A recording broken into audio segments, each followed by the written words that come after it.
It's the Unhappy Hour. Broadcasting to you live from the Milky Way Galaxy, my name is Brian Engelman, and this is the Unhappy Hour on the TNAM network at the New American Media. Thank you so much for joining me. This is perhaps, and I had this conversation earlier today, perhaps the most anticipated and hyped season in Cleveland Browns history. We're going to discuss that with our guest today, Brandon Odell, who has been joining us over the years. Brandon and I go way back doing radio shows, back to college, but we had been doing a series called Strictly Browns, and we're going to continue that now that we are so excited for this team, both offense, defense, all across the board. It's a really great time to be a Cleveland Browns fan, so we'll bring him in right now. Brandon Odell, welcome back, buddy. How are you doing today, sir? I'm doing great. It's summertime.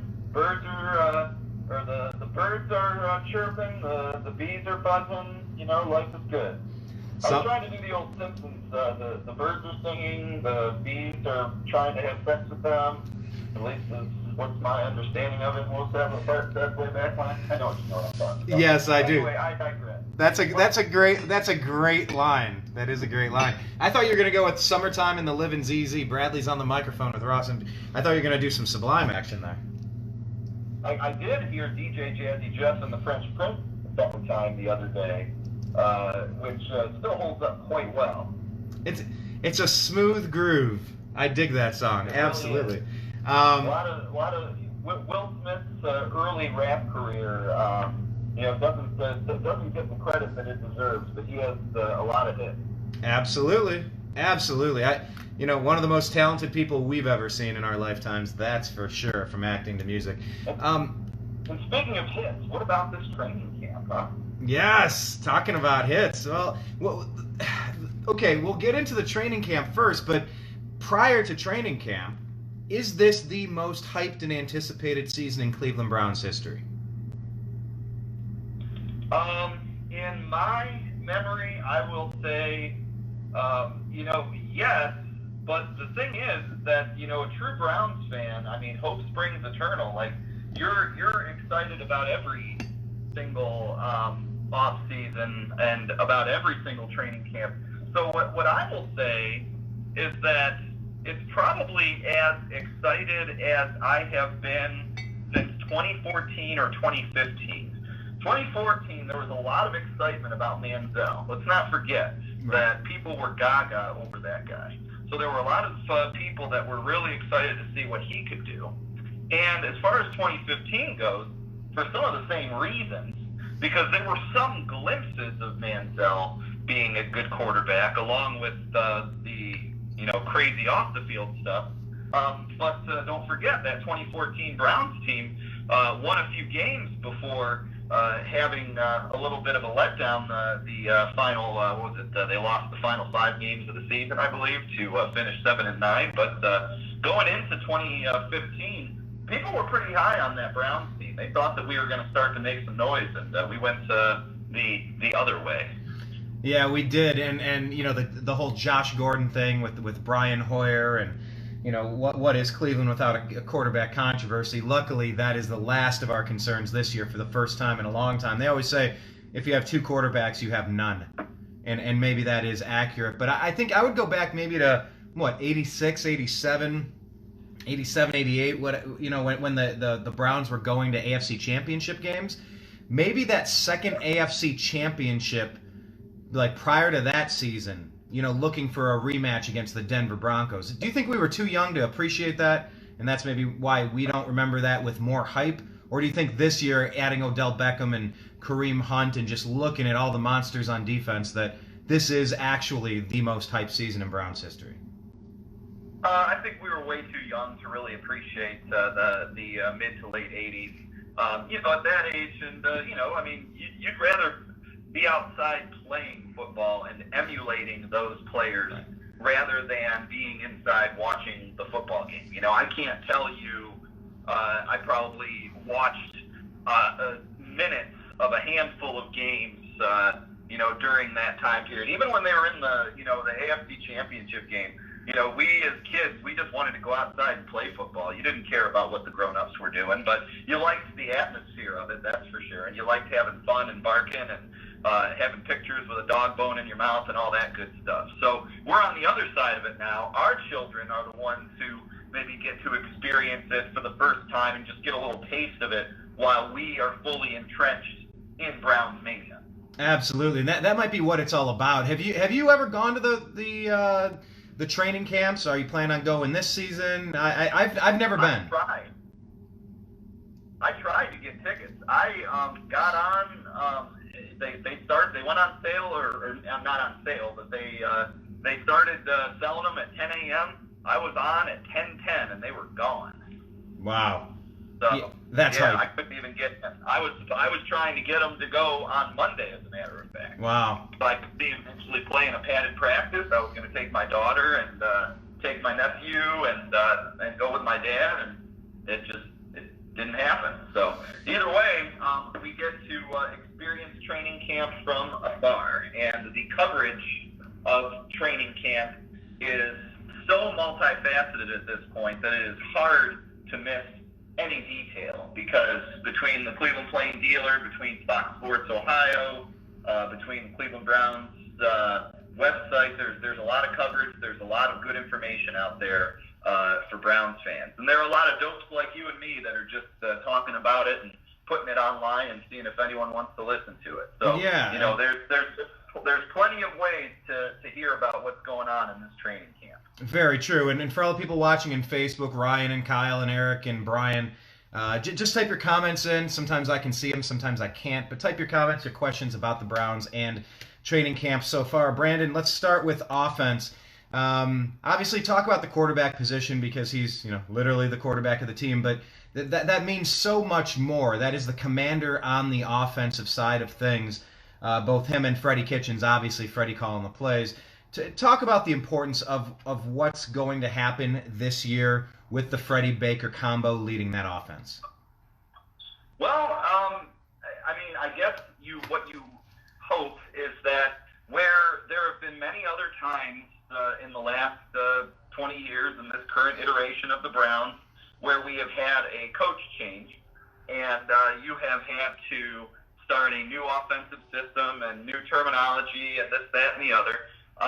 We're fortunate in that we don't have to worry about that. We actually have a guy in Freddie Kitchens who was there for the second half of the season, obviously had some success, and then turned that success into a pretty high-profile coaching gig.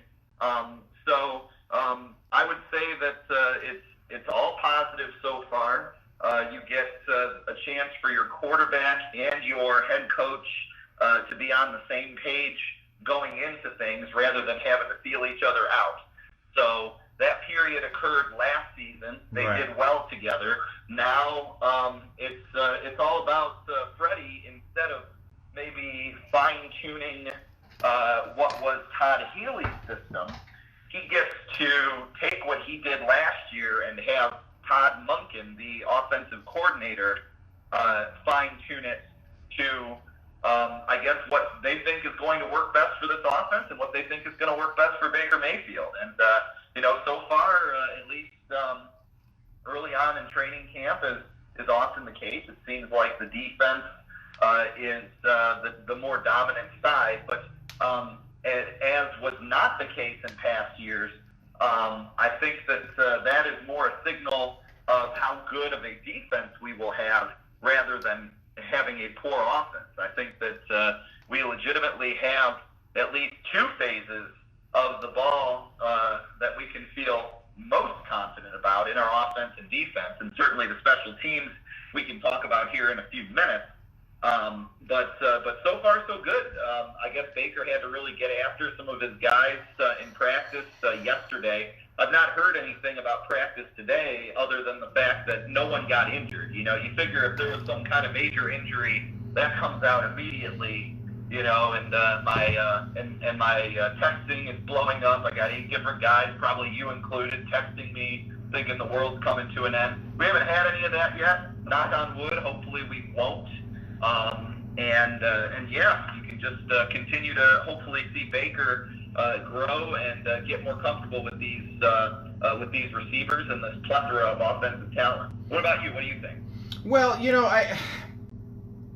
what I'm curious to know about that, and by the way, I'm going to call an early audible. I know we have our 5th and 6th segment being around the league and final thoughts, but I'd maybe like to expand on offense and defense a little bit more, so probably steal some minutes from that. But I kind of want to get your thoughts on offensive coordinator Todd Monken, obviously coming up from Tampa Bay Buccaneers, and I believe last year the Tampa Bay Buccaneers led the league in offensive passing yards and interceptions, if my memory serves me correct. I'm curious to get your thoughts on Monken and how he's going to work with Freddie. Do you think this is going to be more of Freddie's show and Todd is just doing what he's asked to do, or do you think his expertise is going to change what Freddie and Baker already had? That's what I'm really curious to see, because that is the one wild card in this here. I think those are excellent questions, and I think they're really hard to answer at this point. I think that when you're talking about a guy that we have gotten from an NFC South team, you just don't know much about him. I mean, even though you've heard about like Fitzmagic, and we actually played the Bucs last year. You play them once every 4 years, and they're not a high-profile franchise anyway. And so, I mean, to be frank, I'm learning about him as we go, and he's not really had a whole lot of availability to the media so far. So I haven't really heard too much of what he's had to say, other than at least the fact that this is a guy that has been successful. It seems that he and Freddie are willing to work together. I don't think that you're going to have any of that Haley Jackson type of garbage from last year, where people were rowing the boat in opposite directions. Right. I think everybody is going to be all going in the same direction. So, it's hard to say. I think until you actually get about 4 or 5 weeks into the season, I don't think we're really going to know what we think of Todd Monken. So, no, and ultimately, you know what? Freddie Kitchens is calling plays, and he is going to tell Todd Monken kind of how he wants things to go. And Baker Mayfield, you can ultimately the players have to produce. So, every coach knows what he's doing. It's all about the players being able to execute in all 3 phases. So hopefully Baker can hold up his end of the bargain. I want to also ask you about Nick Chubb. My prediction, call me crazy, I want to get your thoughts. My prediction is that Nick Chubb is going to rush for over 1,000 yards before Kareem Hunt gets back. That's about an average of 125 per game. What say you with the running game? Obviously, and take this any direction you want with Duke Johnson reporting to camp and wherever else you want to go with the running backs. I think that would be pretty tough to do. I think that it's possible that he might have 1,000 total yards by the time Hunt comes back. But to say that he's going to have 1,000 yards, I mean, that's putting him in range of a 2,000-yard rushing season in today's NFL. And considering the fact that we have all those weapons in the receiving core where you won't have to lean on a running game, especially early in the season. It's late in the season when you want to be able to lean on your running game more. So I think that's a pretty lofty expectation. I think that Chubb is going to be just fine. But I mean, he hits some big home runs. I mean, don't forget that 92-yard run, and then he had a couple of really big ones in that Oakland game. So it's how many of those real big ones does he break off? That'll play a big role in what kind of rushing numbers he actually really ends up with. And I guess what I'm envisioning now, just the more I'm thinking about Callaway on a fly route. Beckham doing a deep post, Jarvis doing a 20-yard out or something, and Njoku stretching the other side where Callaway's at.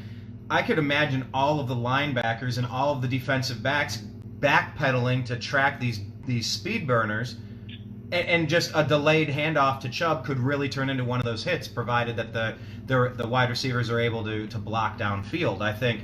I think that's going to be a part of our game that people are not going. I think that's a part of the game that could probably surprise a lot of people. Time will tell. but I envision it. I can close my eyes and see it happening game after game, because you cannot sleep on any of our offensive weapons for 1 second or one play. It's almost like the running back's going to be an afterthought. So in that, I think he might have the opportunity to feast. Yeah, I guess, like you said earlier, no news is good news on the injury front. So, we know who we have in Beckham. We know who we have in Landry. We know Callaway's coming in, and he was praised by Baker for having really improved his craft in the offseason. And Njoku, one of the top young tight ends in the league. So we know what's there. We can expand on that a little bit later, but in the interest of time, let's move along to defense. A lot of moves on the defensive side of the ball, and you kind of nailed it, as is the case in many times that the defense will outperform the offense early while they work on timing issues. Talk about your thoughts on the defensive squad this year, the new D coordinator with Richardson and Vernon coming in. What are you looking for? What's the over-under on Myles Garrett's sack total this year? Could he be a dark horse for MVP, or a defensive MVP at least? I think that there's certainly a possibility there. I think that there is. I wonder if his sack total will end up being. I mean, in perfect world, he's a 20 sack kind of a guy, but a lot of what you hear is that these. More like these D tackles, like what they call like the three technique guys, like Aaron Donald, for instance, have the quickest path to the quarterback, and that it's harder and harder for defensive ends to have these monster sack totals. And so one of the things that I'm hearing is that they're moving Myles around a bit more than what he ever was early in his first 2 years with Greg Williams.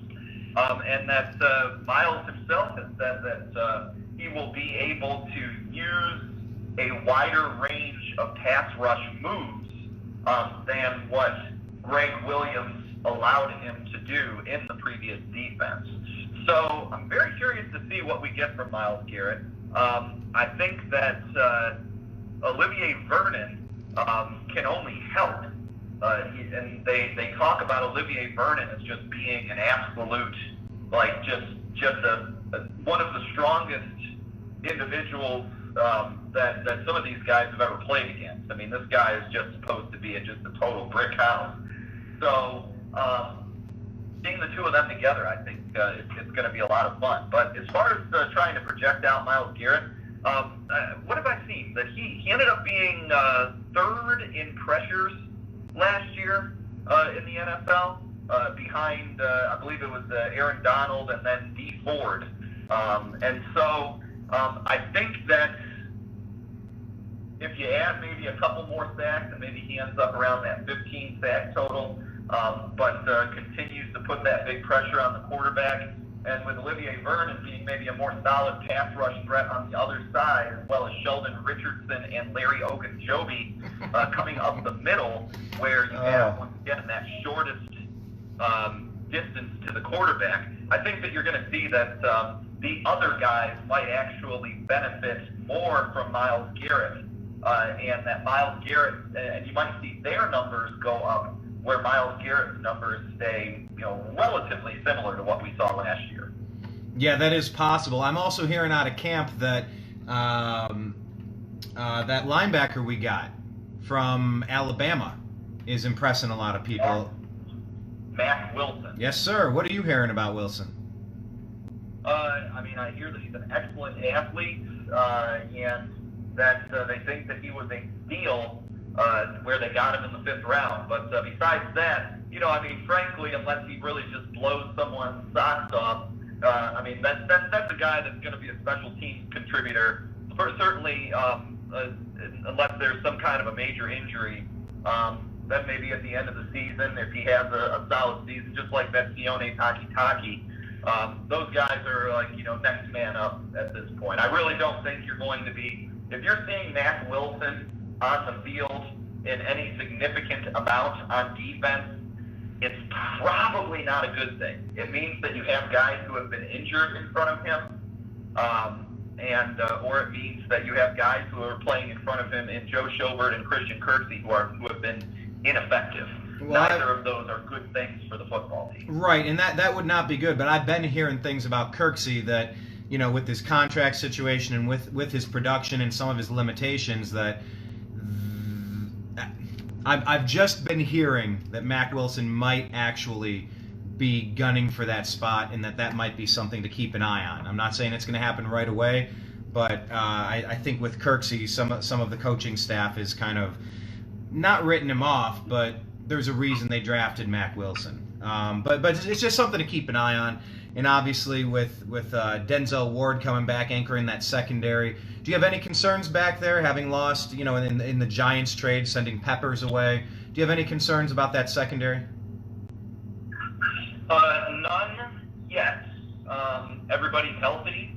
I think that you have 4 really good corners, and I would say that there's a lot of talk about Jermaine Whitehead as kind of that that monster DB that sort of plays that hybrid strong safety linebacker position. So I guess if you look for anybody to try to really pick up the slack of Jabril Peppers, that he is a name to keep in mind, and that he's actually, and this is another thing about the whole Mack Wilson debate, is that this defense actually plays with 3 safeties on the field quite a bit, with where you'll have obviously Demarius Randall, and then you'll have Morgan Burnett, and then you have Jermaine Whitehead once again playing that hybrid position.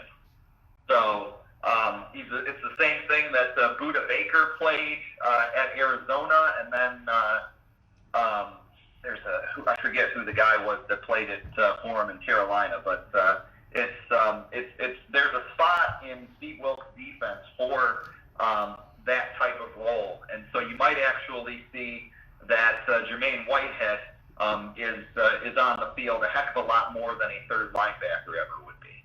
Yeah, that might be the case. Steve Wilks, any read on him yet? Obviously, really. Greg Williams was high risk, high reward. It was a lot of blown plays, but it was a lot of turnovers. Just trying to see if you get a feel for Wilks yet. Definitely quieter. I think he's more of a kind of a quiet leader in terms of how he speaks to his players. He's not brash in the way that Greg Williams was. But so far, I think that the players like the fact that he has a very clear system. The players know where they're going to be. They know what their responsibilities are, and it's just basically go out and make plays rather than trying to get too cute. I guess might be the comparison to a Greg Williams defense. Well, I hope the defense is going to be able to remember all of those ball hawking and strip, yanking the ball away. That's not a turnover. That's a takeaway. There's a big difference between the other team screwing up and you taking the ball back. I sure hope the Browns are able to remember those lessons from last year, especially, the Denzel Wards and, anybody from Myles Garrett on the interior line, that when you get close to a ball tackle, you got to try to swat and rip that ball and punch that ball out of there. I hope they can take a little bit more discipline and still remember those techniques. Let's move over to special teams. Special teams, let's start with the kicker, and then we'll move to the kick return. All right, and then the punter. Kicking game. I'm hearing that Greg Joseph is taking the lead. What's your thoughts there? Because we obviously drafted a kicker pretty high. That's what I have heard as well. This is a 5th-round kicker, Austin Seibert, who's fighting for that job. I think it really, there are some people that are looking at it as a mistake on John Dorsey's part. I almost said Ken Dorsey's part, but let's not mistake John Dorsey for the former Miami and short-lived Cleveland Browns noodle-armed quarterback, Ken Dorsey. But I think that it's rather than being a mistake on John Dorsey's part, I think that it is more of a testament to the overall team depth that we have, that you can almost take a flyer on a 5th-round pick at kicker and kind of see what you get. We got Jannard Avery in the 5th round last year, and he was a solid contributor. So to think that we would have a fifth rounder this year that might not actually make the team, like I said, I think some people look at that as a mistake. I look at it as this is a sign that there's real depth on this team, and not fifth rounders across the league don't always make their teams. Right. Very true. On the best teams, there's real, there's a lot of I'm losing my right word here. There's a lot of competition for a spot on a team, and so sometimes fifth rounders don't make it. So we'll see what happens. Greg Joseph is doing what he's supposed to do. He's hitting all of his kicks so far. There you go. And I wonder if they would sign him to a practice squad, or if some other team would be willing to take him. I don't even know what would happen if the fifth round pick doesn't pan out. I mean, he was well regarded. So. I don't think you carry two kickers. Yeah, probably not in the pros, but maybe on the practice squad or something. You keep them in house. I don't even think on the practice squad. What would you need an extra kicker on your practice squad for? You got 30 guys that you could sign off the street tomorrow that would probably be able to do the same thing. And so, I wouldn't. I mean, you want those practice squad guys. Those are your scout team guys. Right. Those are your guys that are going to be, playing whatever the defense is that you are that week. You got, your guys that are going to be simulating that defense or simulating that offense for our first teamers. So you don't need an extra kicker there. You need an extra linebacker, an extra corner, guys that really provide depth and need to know what your system is, so that if, say, your fourth corner goes down with a hamstring for a month, you have a guy you can bring up and hopefully slide in without missing too much of a beat. There's no system that you need to know as a kicker. Fair. No, that's a good point. The only guys that you need to be comfortable with are your holder and your snapper. So I would say whoever doesn't make the team, and may the best man win. Yep. Let's talk about punter and kick returner to wrap things up here. I think punter, there's that, and I can't even, they call him the Scottish Hammer. But there's the guy that's got like the Mike Clevenger long locks. That's the backup trying to steal a job from Colquitt. I guess he booms them. I think where Colquitt has extra value is in his positional punting or directional punting, and then also in his ability to, he's a good holder. And that's a little bit of an underrated skill, I think. So, and there's something to be said for your punter to be able to be your holder as well, because the specialists are over on the side practicing their craft while the offense and defense are getting their reps, and so your backup quarterback having to be your holder takes away time from being able to, work as a backup quarterback. It's a good point. That's a good point. So I think it only makes sense for, the Colquitt to be your punter, just for the simple fact that he is, a holder and actually can throw the ball a little bit if you ever need to do a fake or something like that. So I think he has value in those ways as well. So I don't see that Jamie Gillen or whatever his name is unseating Colquitt at punter. As far as the kick return and punt return, those are interesting. Kick return doesn't really matter much anymore in today's NFL. Which, is sad, because back in the day, Josh Cribbs, that's one of the most exciting plays in football, and it's just not anymore. So I'm not really too concerned with whoever catches the ball and gets your 15 yards before getting nailed on kick return. As far as punt return goes, I think that's interesting. I haven't heard a ton, other than I think that Antonio Callaway is the first guy up to, I guess, take over the duties that Jabril Peppers had last year. I don't know. Are you hearing anything different? There's also that undrafted kid that was sleeping outside of, Giuseppe? Yeah, Giuseppe. Giuseppe. I don't know if he has a chance to legitimately make the roster as a specialist, but I heard he's special. I don't know. I don't know if I'd want to risk Callaway back there on punts. He's a legit 4-3. I know that.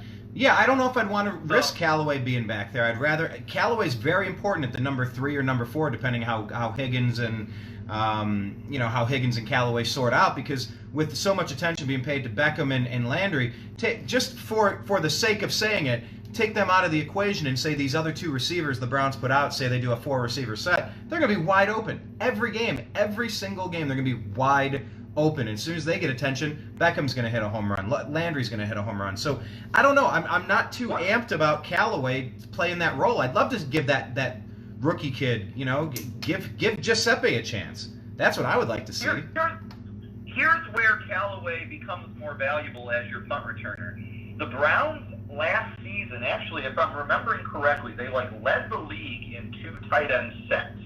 Okay. And so you have that Demetrius Harris is your backup tight end that we brought from Kansas City to fill that Darren Fells role. And he's supposed to be even a better athlete than Fells, but similar. Your red zone and your blocking tight end. Obviously, we expect big things from David Njoku. And then right now, Higgins is your number 3, and supposedly it's not even close. And so if you talk about having 5 receivers on the field, you might have a twin set with another receiver split out wide on the other side, and then you have your 2 tight ends. And so in that way, Callaway might not be seeing the field as much. And so if he can make a big impact in the return game, then that's going to make him more valuable, and it's I think ultimately going to earn him more playing time otherwise. But I've heard some rumblings that maybe he hasn't always been running the right routes, and that it hasn't been exactly where he's supposed to be on certain plays, and that's something that Higgins shines in that way, and that's why he is the number 3 guy right now. Oh, okay. Yeah, because I know early on Baker was praising him that he came in looking amazing from the year before, but players that don't study the playbook, that's a trait that tends to follow them. So that may be the case, and we'll see how it plays out. And if that is the case, maybe punt return is going to be one of the best ways to give one of your dynamic players a chance to just catch and run. You freeform it. If you're not going to be on your 12.5-yard out, if you're not going to hit the mark on your 10-yard curl, all right, well, catch the ball and figure it out then. You don't want to learn the playbook? Make one up as you go. What a world we live in where we are now sweating the amount of time that our 4th wide receiver is going to get on the field, and that you're nervous about overworking him if he takes over punt return duties. How far have we come when that's the case? Well, you're very right about that, Brandon. I love it. How far we've come from an 0-16 season, but I guess part of that is I do have Callaway in my dynasty league, so I'd like to see him play. Although I do have Higgins as well. Traded for Baker Mayfield today. I think that's the end of my Browns players, but I just think about Kaiser. Think about how much DeShone Kizer 2 years ago would have loved to have had Higgins as a more seasoned player. Now going into year 4, right. So you have a veteran Higgins who is a very solid receiver on one side, and a burner like Callaway, who, let's face it, is probably 10 times the player that Corey Coleman ever was on the other. I mean, those would have been our best 2 receivers in probably 2014, 2015, and 2016. Wow. So in 2017, shoot, what am I talking about? And now we're talking about guys that are, bottom of the depth chart guys that are probably looking at 30 to 40 catches and maybe 400 or 500 yards each. Yeah, you're very right. And then I guess the other part is just me loving that story of that kid hustling and grinding and sleeping outside of the practice facilities and telling stories to get in for the tryouts and then earning the spot and the invite. So there's something awesome about that story. I'd love to see him make it as like a kick returner. So I don't know. Yeah, I don't care. I like those stories, and I'm pulling for them, obviously. All right. Well, look, we aside from that little last part, we stayed relatively close to the time frame we had lined up. We skipped over around the league and final thoughts. So let's just bounce to final thoughts and say, Brandon, what's your takeaway from the first week of training camp, and what are you looking forward to as we move through more training camp, heading toward the season so quickly already? Yeah. Basically, where I am at is just please, God, keep these guys healthy. That's the only thing. Like, I do not want to watch the preseason games at this point. Like, I feel like I'm going to jinx this team, you know? Like, and you think about Beckham. Do you remember the Browns playing the Giants in the preseason, and Bobby Calhoun actually went low on a Beckham tackle, and they had thought that, like, he had torn up Beckham's knee for a few minutes. Remember, Beckham got real fired up and, like, threw the ball at Calhoun and stuff. And they took him off the field, right? They had to kind of, like, carry him off, or what did he walk off? Went right to the trainer room. He ended up being okay. Yeah. But it was a scare. Yeah, and then he ended up hurting himself, like, in the season. Like, I think he only played, like, 4 games or something that year. But, which, you know, is one of the things that people say about Beckham. Like, if he's not going to be successful, it's going to be because of injuries. But yeah, it's those kinds of things that just scare me to death about this team. And where in the past, you just looked forward to the preseason so much to be able to see, okay, who's going to look best to be your quarterback? Who are going to be, you know, the guys that are really going to step up and show that they're ready to be players for this team. We don't have that problem anymore. And so, once again, where I am at is just, please, God, can we put these guys in bubble wrap and just get us to September 8th or 9th or whatever it is, you know? Like,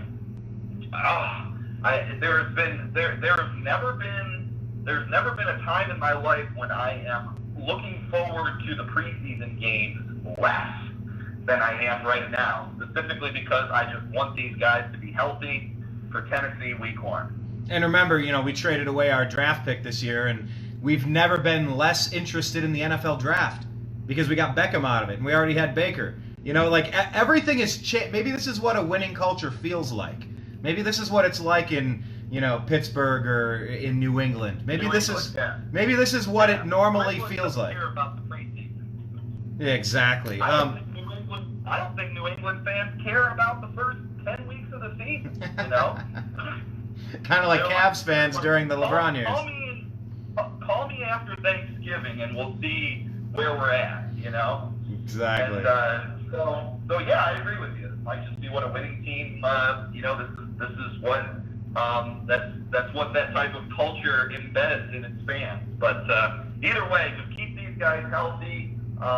You know, no weird coming down on an ankle wrong, you know, knee buckling, nothing like that. Like, how about Myles healthy? Yeah. How about this? How about no motorcycles, no staph infections, right? Yeah, let's not talk about that guy anyway. You know, we'll just leave. Yeah, that guy, I'm not even going to put his name out on the air. So fair. But you know, as far as everything else goes, yeah, keep Myles healthy. He is the number 2 guy that I think is the key to a successful season. I think that he is more. I mean, obviously Baker is number 1, and I think that Myles is more of a key to a successful season than Beckham is. To be frank with you, I think that the team could more readily absorb an injury to Odell Beckham than it could to Myles Garrett. I would be willing to agree with you on that. Absolutely. I think when you have that beast on each side of the ball, one being Baker and one being Myles, yeah, you only get so many of those. And every pressure everything that Myles does that opens up the 2 defensive tackles and the other end and the linebacker play, it's going to lead to more defensive backs ball hawking back there and getting bad throws, rushed throws, hurried throws, offline throws. That leads to turnovers. That leads to more touchdowns from Baker. I'm in complete agreement with you. Those are the 2 key players. I'd probably put Denzel Ward in front of Beckham in that way as well. I would be willing. And well, Denzel's had his injury problems too, so let's hope he's learning how to hit and tackle with his neck up so he's not ending up with any of those bad concussions anymore. Otherwise he could be a player with immense potential to flame out real quick. I want a nice long career out of that young man. That's for darn sure. So that's going to be about technique. That's why we got 3 safeties on the field. Let them do the tackling. Exactly. I'm fine with that. Brandon, I appreciate you for joining me for the Browns training camp show. And who knows, depending on the news that happens, it's one of those no news is good news kind of things. But yeah, we'll be doing more of these coming up real soon, man. No news is great news. What's that? Yeah, I said no news is great news right now. Perfect. Yeah, I'm in complete agreement. Going back to Charles Bentley's first play on the Browns, you just hang your head, you shake your head, you go, how does this even happen? So, let's just hope this is what it feels like with the winning culture, and let's just hope that the powers that be are smiling down upon us to give us a taste of it. I think we have a real legitimate chance at a Super Bowl this year. That seems crazy to think so quickly removed from a winless season, but a lot of quarterbacks have made it to the Super Bowl in their second year when they're under affordable contracts and they got good teams around them. I think this could be the same for the Browns. So thanks for joining me today. I'll let you get back to your weekend, and we will talk about the Browns again coming up real soon, buddy. Go Browns! Oh! All right, buddy. Take care. There he goes, everybody. Brandon Odell. Friend of mine. We've been doing radio shows together for 20 years? How long have I been doing shows with Brandon? Yeah, it goes way back to 1997. We were doing music shows. We were doing radio together. But yeah, we've been Browns fans for a long time. So a couple quick things. Subscribe, youtube.com/thenewamericanmedia to check out these shows and more. Also link up with us 2 private groups. One is called The Unhappy Hour Sports Show. Right there. Whoop. The Unhappy Hour Sports Show on Facebook. And then there's another group called Strictly Browns, powered by The Unhappy Hour. Make sure you follow us in both of those locations. Constant stories, constant memes, constant news, constant conversation. It's great. It's so great. It's an interactive newspaper. It's the bee's knees, baby. So check those out. Instagram.com/theunhappyhour for your sports stuff. And we've also launched a brand new channel. We have to get to 100 subscribers so that we can name it and get it going, but it's going to be sports only. The Unhappy Hour will be sports and sports topics only, whereas the New American Media covers a wide swath of content. So thank you to you all for watching. Link up. Tell your friends, invite them in. This is game time. This is game time. This is the most exciting time of the year until the playoffs. Let's hope we can make it there. So signing out from the TNAM network, my name is Brian Engelman. We'll talk to you again soon. Take care. Peace. It's the Unhappy Hour.